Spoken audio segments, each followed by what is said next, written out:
بسم الله الرحمن الرحيم. الحمد لله رب العالمين، والصلاة والسلام على أشرف الأنبياء والمرسلين نبينا محمد وعلى آله وصحبه أجمعين، أما بعد. السلام علیکم ورحمۃ اللہ وبرکاتہ. محترم سامعین، 40 نوویہ کی 29ویں حدیث، اس کا ترجمہ آپ نے پہلی قسط میں سماعت فرمایا ہے. یہ دوسری قسط اس حدیث سے مستنبط چند فوائد و احکام پیش کیے جا رہے ہیں. معزز سامعین، صحابہ کرام رضی اللہ عنہم نبی کریم صلی اللہ علیہ وسلم سے ایسے سوالات کیا کرتے تھے جو ان کے لیے دینی طور پر مفید ہوتے تھے، جن سے جنت میں داخلہ اور جہنم سے نجات حاصل ہوتی ہے. آج لوگوں کا حال یہ ہے کہ لایانی سوالات کرتے ہیں، کبھی عالم کو آزمانے کے لیے اور کبھی اپنا علم دکھلانے کے لیے. اللہ ہمیں نیک عمل اور نیک خواہشات کی توفیق عطا فرمائے. نبی اکرم صلی اللہ علیہ وسلم نے معاذ رضی اللہ عنہ کی حوصلہ افزائی کی، ان کا شوق بڑھایا اور ان کے سوال کی تعریف کی. حقیقت یہ ہے کہ ایسی چیز کا سوال جس سے آدمی جنت پا جائے اور جہنم سے بچ جائے بہت عظیم سوال ہے. اسی سوال کا جواب دینے کے لیے تو سارے انبیاء آئے اور ساری کتابیں نازل کی گئیں. محترم سامعین، توفیق ارزانی اللہ کے ہاتھ میں ہے. وہ جسے ہدایت دے اس کے لیے ہدایت کی راہ آسان ہو جاتی ہے، اور جسے محروم کر دے اس کے لیے دشوار گزار ہو جاتی ہے. اسی لیے اللہ تبارک تعالیٰ فرماتے ہیں، فَأَمَّا مَنْ أَعْطَى وَاتَّقَى وَصَدَّقَ بِالْحُسْنَى فَسَنُيَسِّرُهُ لِلْيُسْرَى وَأَمَّا مَنْ بَخِلَ وَاسْتَغْنَى وَكَذَّبَ بِالْحُسْنَى فَسَنُيَسِّرُهُ لِلْعُسْرَى. جس نے اللہ کی راہ میں دیا اور ڈرا اپنے رب سے اور نیک بات کی تصدیق کرتا رہے گا تو ہم بھی اس کو آسان راستے کی سہولتیں دیتے رہیں گے. لیکن جس نے بخیلی کی اور بے پرواہی برتی اور نیک بات کی تکذیب کی تو ہم بھی اس کی تنگی اور مشکل کے سامان میسر کر دیں گے. اس حدیث کے اندر شرک کو ذکر کیا گیا ہے. شرک ایک ایسا منحوس اور خطرناک عمل ہے جس کے ہوتے ہوئے انسان کی مغفرت نہیں ہو سکتی ہے. شرک اس روئے زمین پر کیے جانے والے گناہوں میں سب سے بڑا اور سب سے عظیم گناہ ہے. شرک کرنے والے انسان پر جنت حرام ہے اور اس کا ٹھکانہ جہنم ہے. لیکن شرک کہتے کسے ہیں؟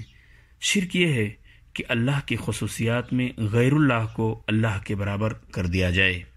اللہ تبارک تعالی ہمیں شرک سے محفوظ رکھے. ارکان اسلام کی بڑی اہمیت ہے. شریعت کے مطابق ان کی ادائیگی اور پابندگی جنت میں داخلہ کا سبب ہے. خیر کے دروازے بہت سے ہیں. واجبات و فرائض کے علاوہ نوافل و مستحبات بکثرت، یہ بھی خیر کے دروازے ہیں. سامعین کرام، روزہ ڈھال ہے. روزہ کے ذریعہ ایک مومن دنیا میں معصیت اور گناہ سے اور آخرت میں جہنم سے اپنا بچاؤ کرتا ہے. اس حدیث سے یہ بھی معلوم ہوتا ہے کہ صدقہ کے بے شمار فضائل ہیں، اور انہی فضائل میں سے ایک فضیلت یہ بھی ہے کہ وہ گناہوں کو مٹاتا اور ان کا کفارہ بنتا ہے. قیام اللیل خیر کا ایک عظیم دروازہ ہے. اس کی فضیلت میں بہت سی احادیث مروی ہیں. ابو ہریرہ رضی اللہ عنہ سے روایت ہے کہ رسول اکرم صلی اللہ علیہ وسلم نے فرمایا، فرض کے بعد سب سے افضل نماز رات کی نماز ہے. یہ روایت صحیح مسلم کے اندر موجود ہے. دین کا دوسرا رکن نماز ہے، اور یہی نہیں بلکہ اسلام خود دین کا ایک سرا ہے. اسلام سے مراد شہادتین ہے، جیسا کہ دوسری روایت میں اس کی تفسیر موجود ہے. جو شخص اپنے ظاہر و باطن میں شہادتین کا اقرار نہ کرے اس کا اسلام سے کوئی تعلق نہیں ہے. شہادتین کے بعد سب سے اہم چیز نماز ہے، جسے حدیث میں اسلام کا ستون اور ایک رکن قرار دیا گیا ہے. اللہ تبارک تعالیٰ کے یہاں جہاد فی سبیل اللہ کا بڑا عظیم مرتبہ ہے. اسی لیے اسے کوہان کی بلندی سے تعبیر کیا گیا ہے۔ اس حدیث سے ایک بڑی اہم چیز یہ معلوم ہوتی ہے کہ زبان بڑی خطرناک چیز ہے، اسے قابو میں رکھنے سے ہی ہر قسم کی بھلائی ہے۔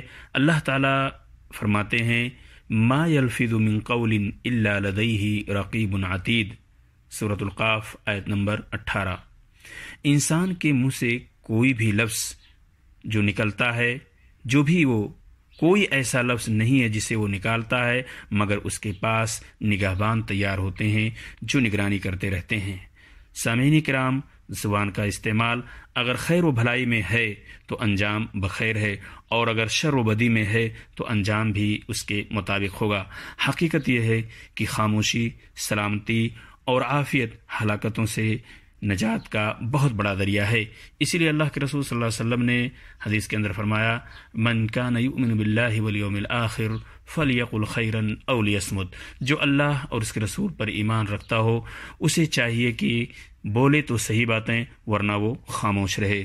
معزز سامعین کرام، امید ہے کہ ہم نے اور آپ نے 40 نوویہ کی 29ویں حدیث کے احکام